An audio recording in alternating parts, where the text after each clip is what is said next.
నమస్కారం. ఆలోచనామృతానికి స్వాగతం, సుస్వాగతం. కర్ణాటక రాజకీయం మరింత రంజుగా సాగుతుంది. ప్రజల సమస్యలు ప్రజలకే ఉన్నాయి, నాయకుల సమస్యలు నాయకులకే ఉన్నాయి. సీతవ కష్టాలు సీతవి, పీత కష్టాలు పీతవి అయినట్టు కర్ణాటకలో ముఖ్యమంత్రి, ముఖ్యమంత్రి సిద్ధరామయ్య, ఉప ముఖ్యమంత్రి డికే శివకుమార్ మధ్యన ప్రచ్ఛన్న యుద్ధం కొనసాగుతుంది. మొదట శివకుమార్ గారు పిసిసి అధ్యక్షుడిగా కాంగ్రెస్ పార్టీని అధికారంలో తీసుకురావడానికి పెట్టుబడి ఆయన పెట్టాడు, కష్టపడ్డాడు. కానీ ఫలితం చివరికి వచ్చే కల్లా ఎన్నికల్లో గెలిచిన తర్వాత ముఖ్యమంత్రి రూపేణ డికే శివకుమార్కి దక్కలేదు. రకం చెప్పాలంటే ఒక సిద్ధరామయ్యతో పోల్చుకుంటే యువ నాయకుడిగా ఆ ప్రయత్నం చేశారు. ఆయన తక్కువ వయసు ఏం కాదు, కానీ వారితో పోల్చుకుంటే. కానీ ఫలితంకి వచ్చాకల్లా సిద్ధరామయ్యకి ఓటు వేసి చివరికి అధిష్టాన వర్గం డికే శివకుమార్కు ఉప ముఖ్యమంత్రితో సంతృప్తిపరిచింది. కానీ ఆనాడు కాంగ్రెస్ అధిష్టాన వర్గం దగ్గర ఒప్పందం ఏమిటంటే, మొదటి 2.5 ఏళ్ళు సిద్ధరామయ్య చేసుకుంటాడు, తర్వాత 2.5 ఏళ్ళు మీరు ఉండండి అని ఒక సాధారణంగా అధిష్టాన వర్గం దగ్గర ఒప్పందం కుదిరినట్టు అందరూ చెప్పుకుంటున్నారు. ఇటు సిద్ధరామయ్య, ఇటు డికే శివకుమార్ ఇది బయట పెట్టకుండానే కడుపులో కత్తులు పెట్టుకొని పైకి కౌగిలింతం చేసుకుంటున్నారు. ఇప్పుడు ఇది పీక్ అవర్స్ వచ్చేసింది. 2.5 ఏళ్ళు అయిపోయింది ఆయన వచ్చి. మరి ఎప్పుడు మారుస్తారనే సంగతికి ఓ 10 మంది డికే శివకుమార్ అనునాయులు, ఎమ్మెల్యేలు అధిష్టాన వర్గం దగ్గరికి పోయి ఢిల్లీలో పైరవి చేస్తున్నారని తెలిసింది. దీంతో సమస్య లేదు, ఇప్పుడు కొత్త కాదు, గతంలో 6 నెలల నుంచి జరుగుతూనే ఉంది. మరి 6 నెలల తర్వాత మళ్ళీ కొంచెం పీక్ లెవెల్కి వచ్చినాయి. కర్ణాటకం నాటకం రంజు కొడుతుంది.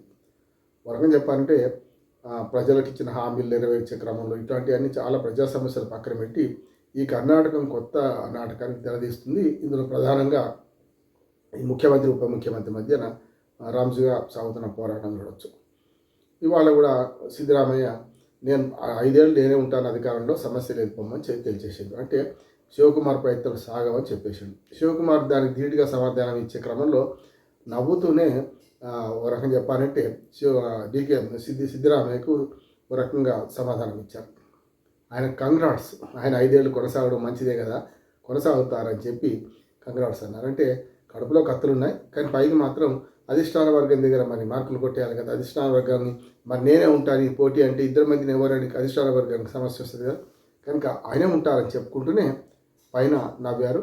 కనుక లోపల మాత్రం కత్తులు అట్లాగే ఉన్నాయి. ఈ విషయంలో స్పష్టంగా ఏంటంటే ఎవరు దోచుకుందామని ఇప్పుడు ఇద్దరు పోరాటంలో సమస్య ఏంటంటే, ముఖ్యమంత్రిగా ఉంటే ప్రజల నుంచి వచ్చే పన్నులు డబ్బులు వీటిని ఎవరు దోచుకుందామని, అంతకన్నా ఇంకోటి ఏం లేదు. అధిష్టాన వర్గానికి మూటలు మోస్తున్నారని కూడా సహజమే జరిగేది. కాంగ్రెస్ పార్టీలో జరిగేది. కాంగ్రెస్కు ఉన్నవే మూడు రాష్ట్రాలు మిగిలినాయి, ముచ్చటగా 3 మిగిలినాయి. దేశమంతా కాంగ్రెస్ పార్టీ అధికారం కోల్పోయింది. మన బీహార్ ఎన్నికల్లో కూడా అట్టర్లీ ఫ్లాప్.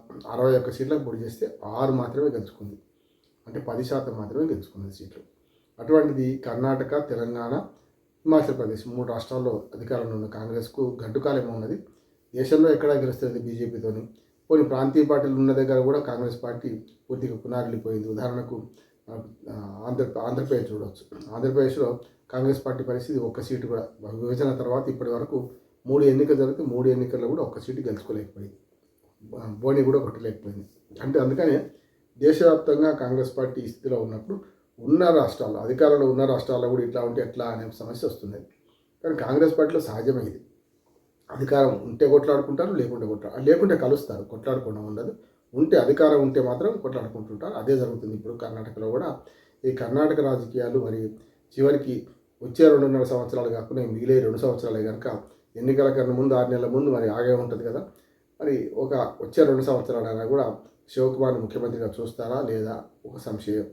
రెండవది, ఇద్దరి మీద కేసులు ఉన్నాయి. కాకపోతే సిద్ధరామయ్య మీద 1-2 కేసులు ఉంటే అది కూడా తన భార్య పేరు మీద మైసూర్ అర్బన్ డెవలప్మెంట్ దాని మీద ఒక కేసు ఉండే, అది కూడా కొట్టివేయబడ్డది. వాళ్ళకి ఇచ్చేసినట్టున్నారు భూములు. ఏమన్నా మిగిలిన సీనియరు, అనుభవజ్ఞుడు, కొంతవరకు సమయంలో పాటిస్తారనే దాని మీద ఇప్పటిదాకా ఆయన భరించారు. కానీ డికే శివకుమార్ అనునాయులు మాత్రం తమ ప్రయత్నం తాము చేసుకుంటామని, అసలు శివకుమార్ పొద్దున లేకుండా ఢిల్లీ దాకా పోయి అధిష్టాన వర్గానికి చెప్పే ధైర్యం అయితే, సాహసం అయితే ఎవరు కూడా చెయ్యరు. ఏది డికే శివకుమార్ తరఫున ఉన్న ఎమ్మెల్యేలు. చూద్దాం ఏం జరుగుతుందో. నిర్ణయం తీసుకోవాల్సింది సోనియా గాంధీ. ఎంత రాహుల్ గాంధీ ఉన్నా, మల్లికార్జున ఖర్గే ఉన్నా సోనియా గాంధీ ఇప్పటికి కూడా కాంగ్రెస్ పార్టీకి పెద్ద దిక్కుగా ఉన్నారు. ఆమె నిర్ణయం శిరోధార్యం అందరికి కూడా. ప్రియాంక గాంధీ ఉన్నా, రాహుల్ గాంధీ ఉన్నా, మల్లికార్జున ఖర్గే ఉన్నా, చివరికి మాత్రం సోనియా గాంధీ వైజ్ ఉమెన్ అంటున్నాడు ఆమె. ఇప్పటికీ కాంగ్రెస్ పార్టీ ఈ మాత్రం బతికి పట్టగడుతుందంటే ఆమె త్యాగము.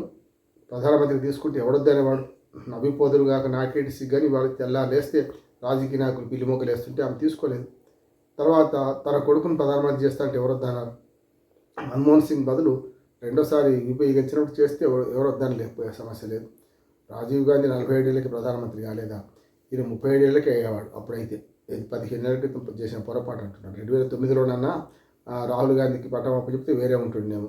కానీ అప్పుడు కూడా ఆమె సోనియా గాంధీ 2004లో 2009లో రెండుసార్లు గెలిచిన మైనారిటీ ప్రభుత్వం గెలిచిన ఆనాడు ఒక రకంగా మన్మోహన్ సింగ్ను ముందర పెట్టి రాజకీయం చేసింది.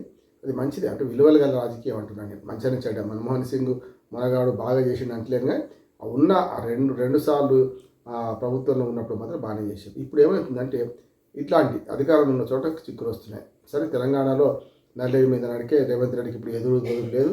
మన జూబ్లీ హిల్స్ ఎలక్షన్స్ తర్వాత రేవంత్ రెడ్డికి పదవికి దోకా లేదు. వచ్చే 3 ఏళ్ళనే సమస్య తేలిపోయింది.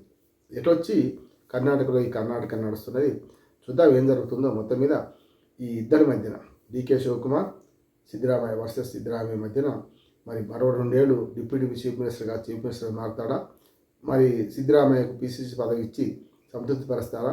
ఇప్పుడున్న పీసీసీ పదవిని మాత్రం నేను వెంటనే రాజీనామా చేస్తానని చెప్పి, అంటే కర్ణాటక పీసీసీ చేస్తానని శివకుమార్ అంటున్నారు. ఆయన ఇప్పుడు పీసీసీ అధ్యక్షుడిగా ఉన్నారు, అట్లానే ఉప ముఖ్యమంత్రిగా ఉన్నారు. కనుక ఇవన్నీ ముందు ఉన్న ఊహాగానాలు. ఏదైనా సరే ఇప్పుడు జరుగుతున్న మొత్తం రాజకీయం చూస్తే కర్ణాటకలో ఈ నాటకం రక్తి కడుతుందా, టీ కప్లో తుఫానుగా మారుతుందా చూద్దాం ఏం జరుగుతుందో.